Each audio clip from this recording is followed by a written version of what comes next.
I can still hear every word, as if the funeral hall had kept the echo forever.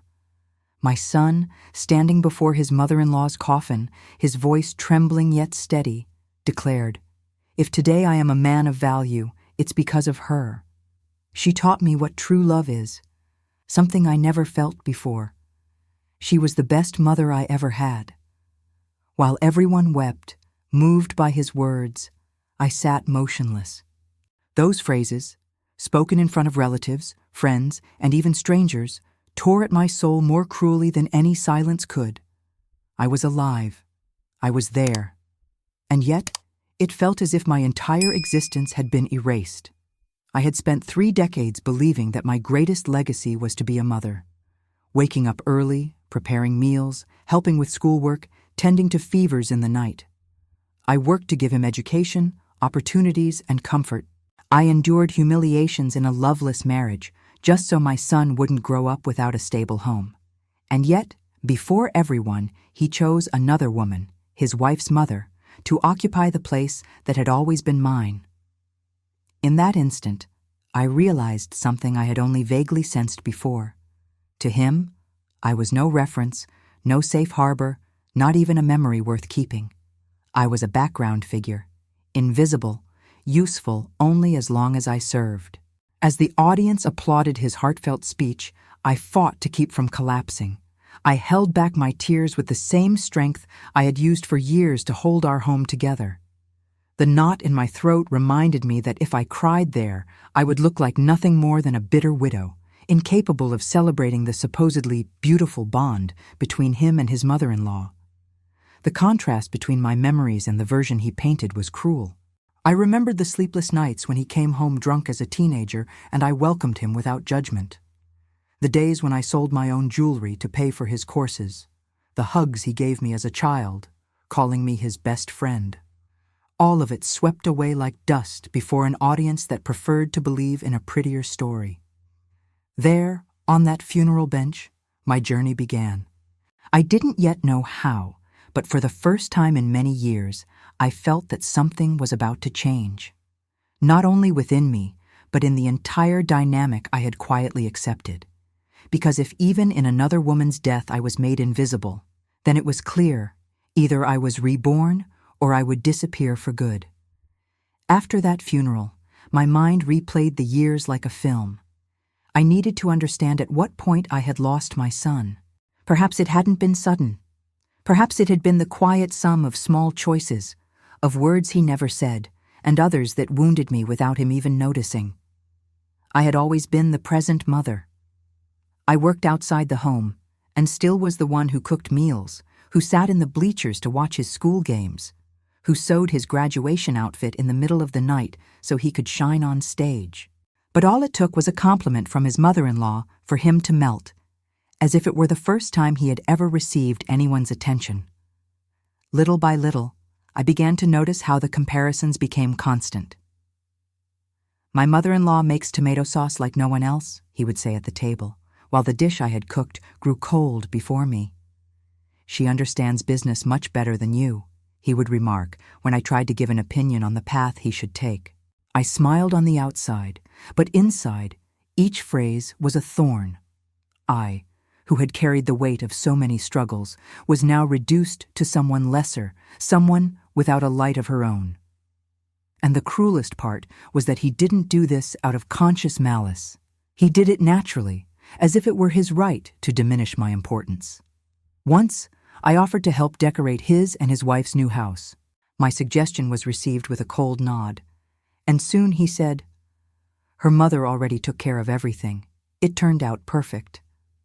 It was as if my presence were dispensable, almost inconvenient. I drove back home alone, the silence in the car serving as a mirror for the loneliness I was beginning to feel. It was during this period that I realized I was becoming invisible, even on important dates. On Mother's Day, the flowers went to her. The cards with beautiful words were dedicated to her. For me, at best, a quick message on the phone. I tried not to mind, but tears would come when I saw the photos they posted, smiling around a table where I was never invited. There was a weight to it that wasn't mere jealousy. It was the feeling of being erased from the very story I had built. I, who had raised him, was being replaced, not by accident, but by convenience. And the more I stayed silent, the more he believed everything was fine. It was then I understood, though I didn't want to accept it. My dedication wasn't remembered as love, but as obligation. I was the person taken for granted. And that was the first real crack between us. I didn't know it yet, but it would grow until it became an abyss. There was one episode that never left my memory. It was my son's 30th birthday. I had prepared for weeks. I ordered a special gift, something symbolic that carried part of our history. It was his father's old watch, which I had carefully restored. The idea was simple: to give him something that represented the passage of time, the silent inheritance of our family. On the day of the party, I arrived with the package carefully wrapped, tied with a blue ribbon, the very one he had chosen as a child in a stationery shop, saying it was his lucky color. But the moment I stepped into the hall, I realized my gift had no place there. Everything had already been arranged by his mother-in-law: the decorations, the speeches, even the order in which the presents would be given. People looked at me as if I were just another guest, not the mother who had dedicated decades to that now-grown man. When I tried to approach, holding the package, someone told me in a gentle but firm tone, "Save it for later. Now her mother is going to give the special gift." And that's what happened. In front of everyone, she handed him the keys to a new car. The crowd applauded, and my son ran to embrace her with an enthusiasm I hadn't seen in years. The hug lasted long seconds, and I, standing in the corner of the room, clutched my small, insignificant package like someone carrying a memory no one else wanted. When I finally managed to give him the watch, he accepted it with a hurried smile, mumbling a "thank you" without even opening the box. He placed it on the table, where it remained forgotten among glasses and napkins. I, who had kept that object as a treasure, saw it treated as a trinket of no value. That night, I went back home heavier than when I had left. The silence of my bedroom seemed to mock me. I placed my hand over the now empty box and asked myself, at what point had a mother's love become something to be compared, measured, outdone? There was no fair contest. I was destined to lose. That episode felt like a foreshadowing. If at his birthday I was only a spectator, what place would be left for me in the next stages of his life? The wedding, the grandchildren, the family celebrations, it all seemed already claimed, and not by me. And deep down, something inside me began to whisper an uncomfortable truth. It wasn't mere neglect. It was a choice. He was choosing another woman to take the place of a mother. I didn't know it yet, but that forgotten watch would become a symbol of my own condition. Time spent, given, sacrificed, and cast aside. The revelation did not come in a grand confrontation, but in an almost trivial detail. I was helping my daughter-in-law organize some papers at their home because she said she was overwhelmed with work. Whenever I could, I offered to help, perhaps in an unconscious attempt to remain useful, to prove I still had a place in that family. Among electricity bills, supermarket invoices, and travel estimates, I found an elegant envelope with the logo of a private school. It was the guest list and the organization sheet for my grandson's upcoming graduation party. My eyes ran over the paper looking for my name, but what I found made me freeze. In the mothers and fathers section were listed my son's name and the name of my daughter-in-law's mother. My name was not there. There was no place for me. I stood paralyzed, holding that page as if it were a sentence. At first, I thought it was a typing error, but when I looked at my daughter-in-law, she quickly looked away, with the casualness of someone who knows but prefers not to mention it. My heart tightened. I wanted to ask, but the fear of the answer kept me silent. That night, while everyone slept, I went home alone and opened the box of old photographs. Each image told a different story: the first day of school, the summer trip to the beach, the high school graduation. In all of them, I was there. Present, steady, beside him. And now, in the eyes of society, I was just a faded shadow, officially replaced by another woman. The next day I summoned the courage and asked my son about the document. He smiled, as if it were nothing important. "Oh, Mom, it's just protocol. They needed a name, and they put my wife's mother's because, well, she's always more present." "More present?" I repeated, choking on the word. He laughed nervously, trying to soften it. "Don't take it badly. It's just that you already did your part. You already took care of me. Now it's different." The sentence fell like a final verdict. You already did your part. As if love had an expiration date. As if motherhood had a use-by date. It was then I realized it wasn't only the feeling of being set aside. It was a deliberate substitution. Accepted as if it were the natural course of things. I was no longer the mother. I was the disposable woman who made way for another to occupy her place. And in that cutting silence, something inside me began to break. I didn't yet know how I would react, but I felt a line had been crossed. There was no going back. After that conversation, sleep stopped visiting me. I spent nights awake, replaying every detail of our relationship, trying to find explanations that would calm me. But the feeling was clear. This wasn't neglect. It was a decision, and I needed to confirm it. I began to observe gestures, words, and the invitations that never came with more attention. I realized that all the important celebrations, birthdays, school meetings, even family gatherings, were organized by my daughter-in-law's mother. I, when remembered, received last-minute invites, almost as a formal obligation. I decided to dig deeper. One day, while helping again with some documents, I found a digital album on their computer. I opened it on impulse, and the images jumped at me like invisible knives. Christmas parties, family trips, weekend outings. And in every photo, my son, my daughter-in-law, my grandchildren, and, beside them, her mother. Wide smiles, embraces, toasts. And me, I was never there. I felt the ground slip away beneath my feet. That collection of images was proof that the space that should have been mine had been officially occupied by someone else. I wasn't even remembered for the photo, much less for the memory. I remembered one specific day, my grandson's piano recital. I had been certain it was canceled because no one told me the final time. Now, looking at the photos, I discovered the event had indeed taken place, with everyone present except me. And there, on the stage, my daughter-in-law smiled beside her mother while my son applauded proudly. With every click, I felt my heart crushed. It wasn't just forgetfulness. It was a conscious effort to erase me from his life narrative. So I decided to keep copies of those images. Maybe I didn't yet know what I would do with them, but they were evidence of a truth that could no longer be denied. That night, looking at the printed photos spread across the table, something inside me began to shift. For the first time, I did not cry quietly. There was pain, yes, but there was also indignation. And indignation, I realized, is the twin sister of courage. I knew that was only the beginning. If they were willing to replace me in memories, what else would they be capable of doing? It didn't take long for indignation to push me beyond silence. I could no longer pretend everything was fine. It was as if every swallowed word was making me sick inside.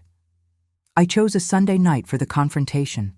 They had invited me for dinner, as if nothing had happened. The table was set, but I felt that in that environment, I was only a guest. The way my daughter-in-law greeted me, a smile too bright, revealed something rehearsed. I waited for the right moment. After dessert, I took the printed photos from my bag, those of trips, school events, family parties from which I had been absent. I spread them one by one across the table.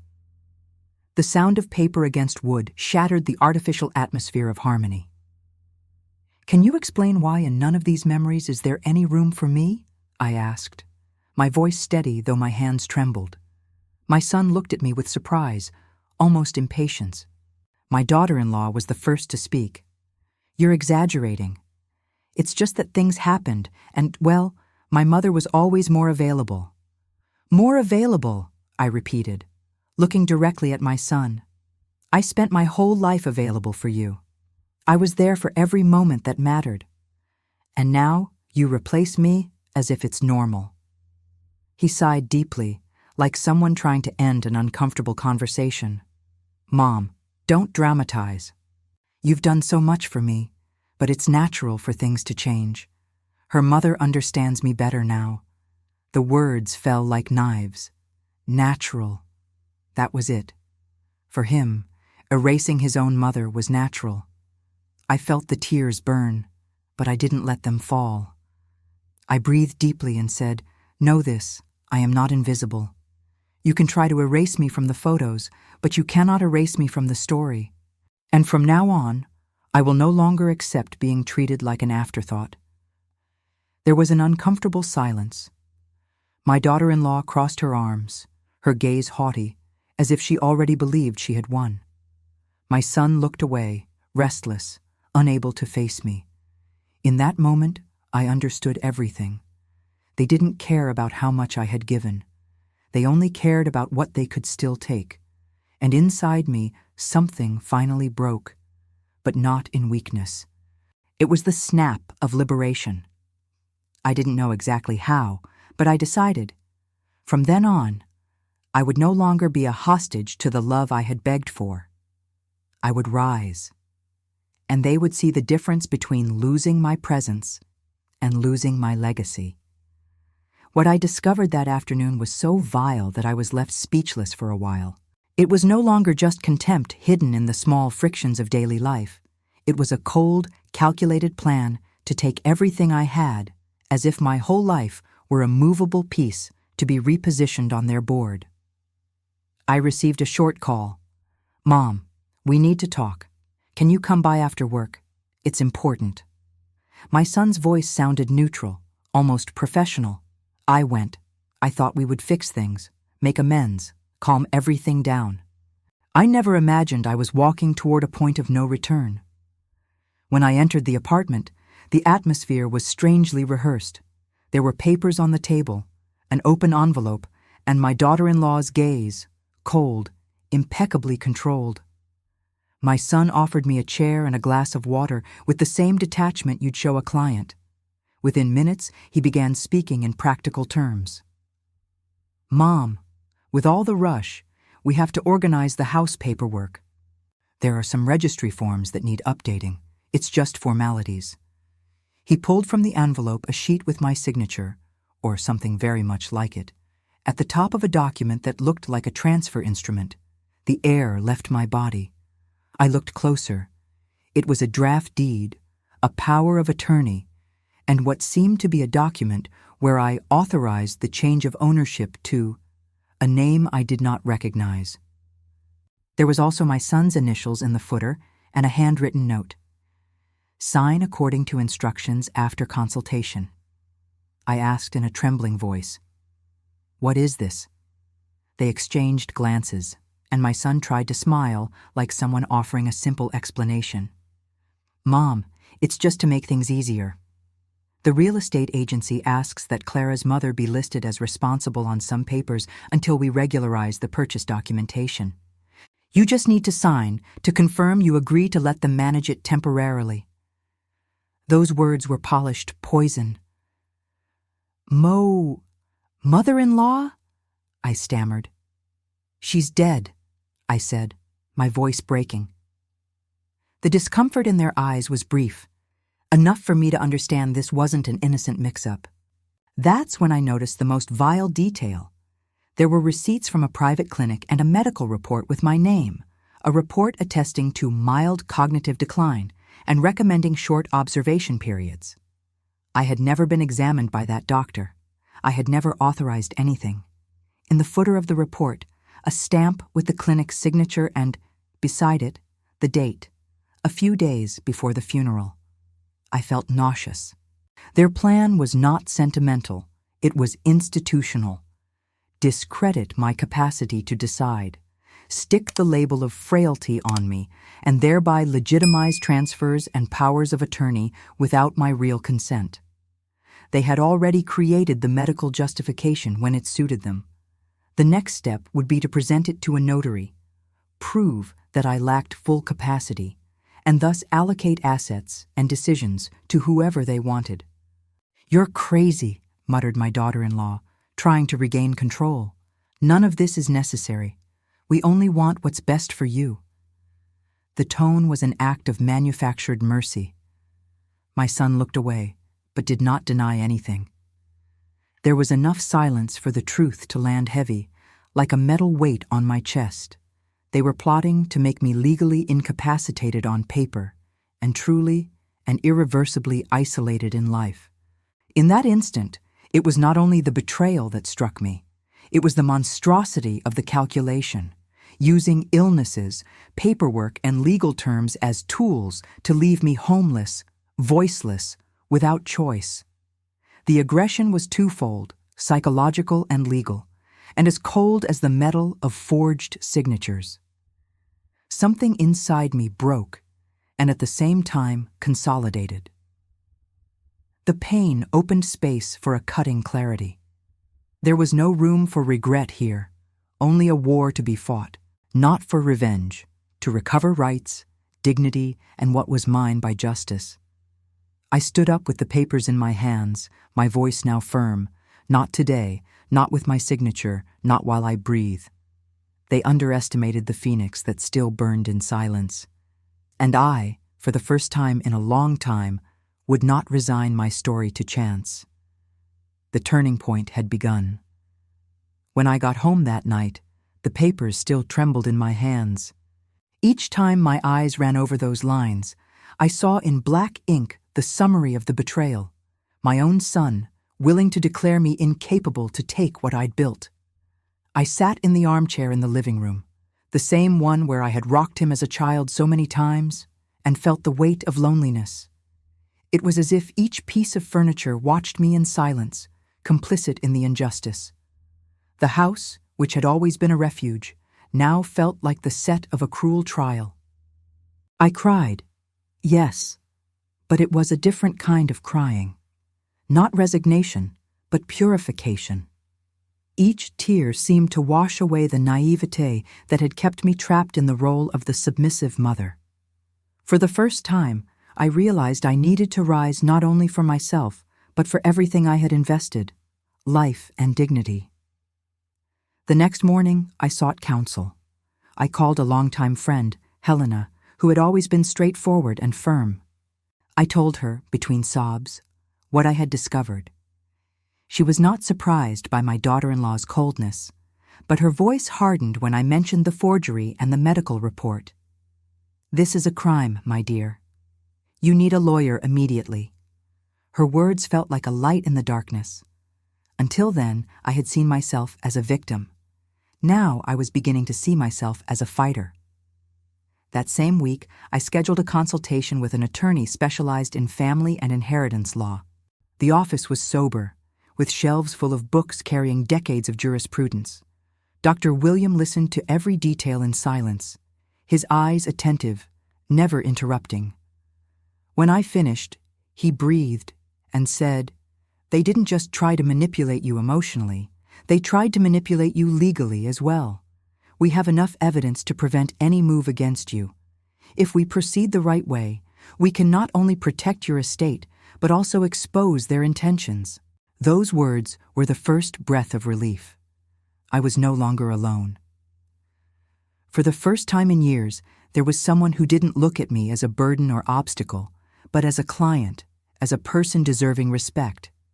As he spoke of strategies, precautionary measures, registry entries, contesting documents, I felt something reborn inside me. This was my chance to regain control, to show that I still had a voice, that my signature and my name were not disposable. On my way out, the lawyer looked me in the eyes and said, "Prepare yourself. This won't be quick nor easy, but you have something powerful on your side, the truth." I returned home with steady steps. My late husband's old clock, forgotten on the shelf, seemed to gleam differently, as if to say the time of being invisible was over. The days that followed were unlike anything I had lived before. For the first time in a long while, I woke up without worrying what my son would think of me. Instead, I began to think about what I needed to do for myself. I started with small things. I swapped the heavy living room curtains for light fabrics that let sunlight flood every corner of the house. It was symbolic. I no longer wanted to live in the shadow. Then I cut my hair, something I had put off for years. I looked in the mirror and barely recognized the woman who stared back. She was no longer the faded mother, but someone rediscovering her presence. The change wasn't only cosmetic. I enrolled in a painting course, a dream I had postponed because I didn't have time. Each brushstroke felt like a scar being painted over with color. I discovered there was still beauty inside me, and that this beauty didn't depend on anyone's recognition. Meanwhile, my lawyer advanced with the strategy. We blocked any attempt at asset transfer and gathered all evidence of forgery: the fraudulent medical report, the suspicious papers, the records of event invitations from which I had been excluded. Each document was a piece of the puzzle that revealed the plot against me. Gradually, others began to notice the change. Helena said one afternoon, "You're different. Straighter, firmer. Even your voice changed." I smiled. It was true. I no longer spoke out of fear of displeasing. My words carried something I hadn't felt in a long time: conviction. My son noticed too. He began calling more often, but not out of affection, out of anxiety. The questions came quick. "Are you all right, Mom? You're not thinking of doing anything against us, are you? We can solve this as a family." I answered calmly, but made it clear: I'm taking care of my rights. Family is not a synonym for submission. With each call, I heard his growing discomfort.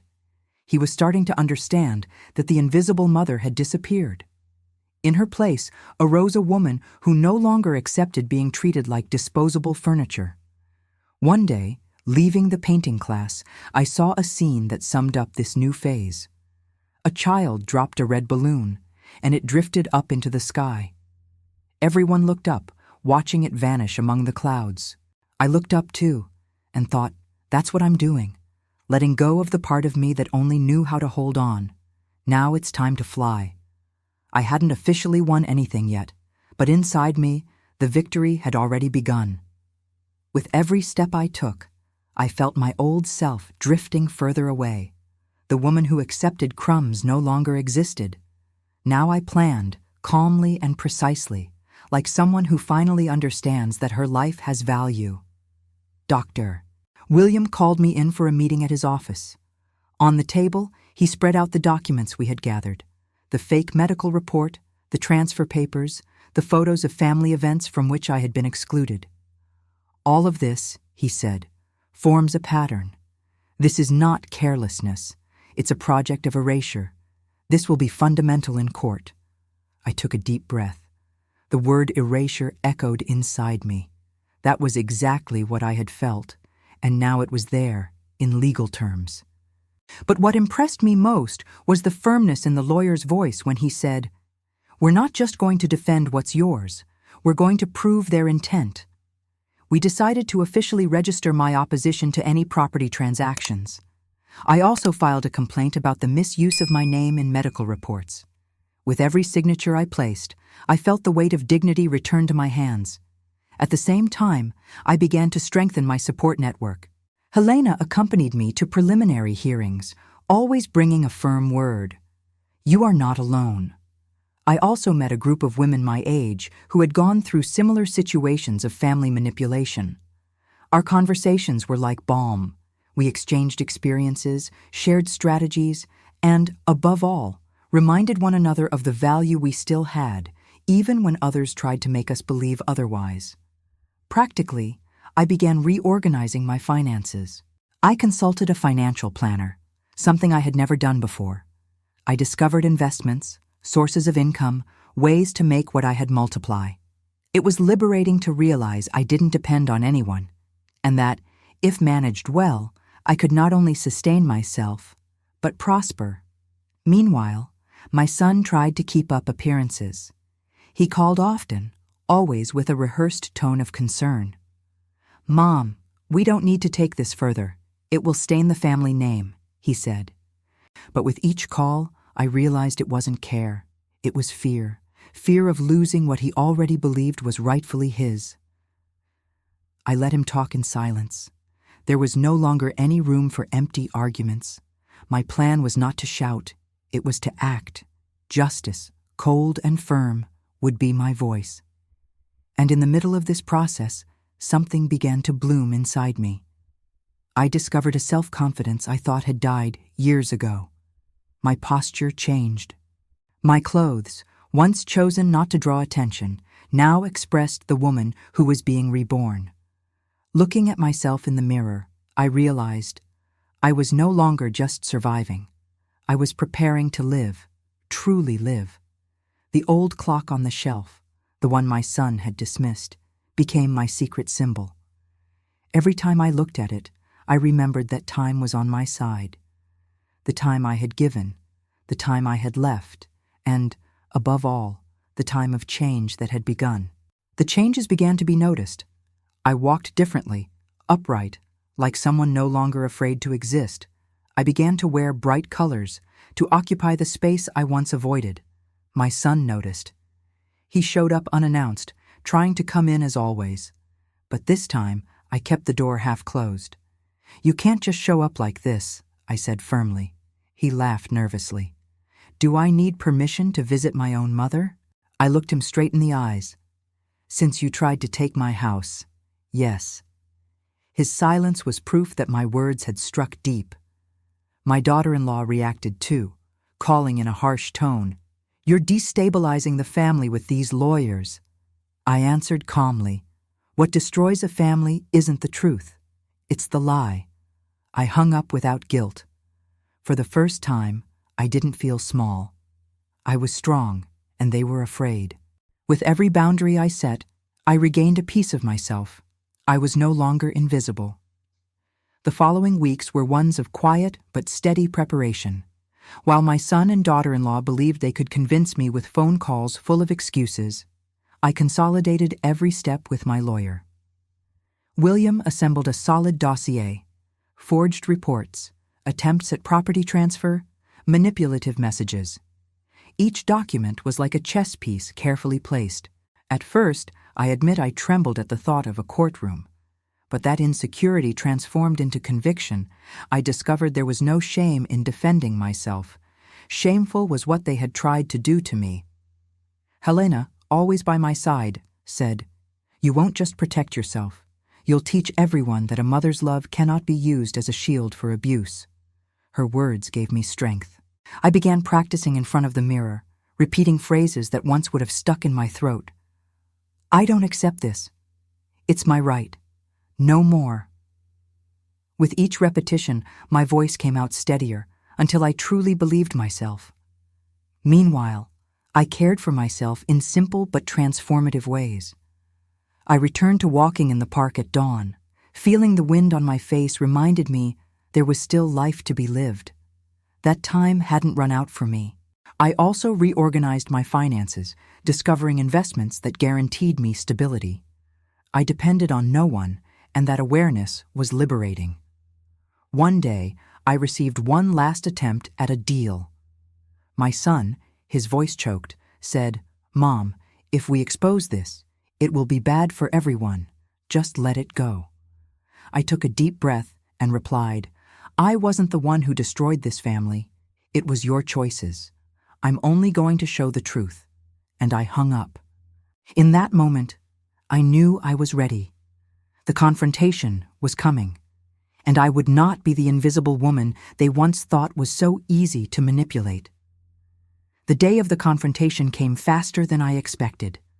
The courtroom was full, and the tension in the air could be felt in every curious glance. For many, it seemed like just another family dispute. For me, it was the battle of my life, not only for my assets, but for my dignity. I sat beside Dr. William, whose impeccable composure gave me calm. Across the room, my son and daughter-in-law avoided looking directly at me. He seemed drained, his skin pale, his eyes downcast. She, on the other hand, held her chin high as if she still believed she would emerge victorious. The judge asked their lawyer to present the case. I listened to cold lies, rehearsed justifications, that I was confused, that I no longer understood things well, that I had willingly accepted others managing my assets. Each sentence was a knife, but I remained upright, eyes fixed on the magistrate, waiting for my turn. Then it was Dr. Williams' turn. He stood, adjusted his glasses, and said, "Your Honor, what they attempted here was not just disrespect. It was fraud. They tried to erase the history of a living mother, replacing it with forged documents and non-existent medical reports. And one by one, he presented the evidence. The supposed incapacity certificate, its signature contested by the very doctor in an official letter. The transfer documents with blatant authentication flaws. The family event photos where I had been systematically excluded, evidencing a deliberate pattern of erasure. The room buzzed. I watched my son, who now had nowhere to hide. His face dripped with shame. With every piece of evidence presented, he shrank further until he looked smaller than ever. When I was called to speak, I took a deep breath and let my voice come out steady. I spent 3 decades of my life dedicated to my son. I worked, I sacrificed dreams, I was present at every step. And now I stand here, not to ask for love, because love cannot be begged for, but to demand respect. No one has the right to erase me from the very story I built with my own hands. The silence that followed was more eloquent than any applause. I knew I had already won the hardest part, reclaiming my voice. The judge closed the session with an immediate injunction. Any attempt at property transfer was suspended, and an inquiry would be opened to investigate fraud and forgery. I left the courtroom with a light heart. For the first time in many years, I was not the one ashamed. The shame had a new owner, and it was written all over my son's face. The weeks after the trial felt like a mirror image of my previous life. Before, I was invisible, and they were the protagonists. Now it was their turn to feel the weight of exposure. News of the lawsuit spread quickly through town. Old friends, neighbors, even my son's colleagues heard about it. The exemplary man, who always prided himself on preaching family values, was now seen as someone willing to betray his own mother for money. Doors began to close. Business invitations evaporated. The confidence he once carried like a shield crumbled before everyone's eyes. My daughter-in-law, always elegant and haughty, was forced to face looks of reproach wherever she went. The friends who used to flatter her began to drift away. Her social media, once filled with smiling photos of parties and trips, went silent. There was no filter capable of hiding the truth. While they collapsed, I rebuilt. I resumed my painting classes, traveled to cities I had always wanted to see, organized my finances with serenity. I realized it wasn't only about protecting my assets, but about multiplying them. I made investments, planned future trips, allowed myself to dream of a life that was mine alone. It wasn't just a judicial victory, it was an existential one. The smile returning to my face no longer depended on anyone's recognition. It was mine, earned. One day, I saw my son on the street. He looked smaller, worn, carrying the weight of his own choices on his shoulders. He looked at me with tearful eyes, but said nothing. Nor did I. I simply kept walking. There was no longer any room to beg for affection. I had learned that the greatest form of self-love is not returning to the place where you were wounded. At last, I was free. Today I write from a place I never imagined I would reach. I sit on a balcony overlooking the Tuscan Sea, the sun setting in shades of gold and orange, while a glass of wine rests in my hand. I travel often now, Italy, France, small historic towns in Germany, places I had always dreamed of visiting but never allowed myself, because there were more important things. I discovered that I was important too. My finances, once left to improvisation, are now solid. With professional guidance, I invested wisely, and my income multiplied. Living well is no longer an unreachable luxury, but the natural consequence of conscious choices. I am the owner of my life, of the house I live in, the trips I take, the decisions I make. What's most curious is that freedom lies not only in wealth, but in the weight I left behind. I no longer need to justify myself. I no longer need to beg for recognition. I learned that true love does not require proof, and that dignity, once reclaimed, is a treasure no one can ever steal. My son. He carries the burden of what he did. I heard he lost contracts, that the trust of business partners dissolved after the scandal. He walks through town with a tired face, and when he crosses paths with me, he lowers his eyes. He has tried to call me, sent short messages, but I haven't replied, not out of resentment, but out of respect for myself. Forgiveness may one day come in silence, but trust that he will never have again.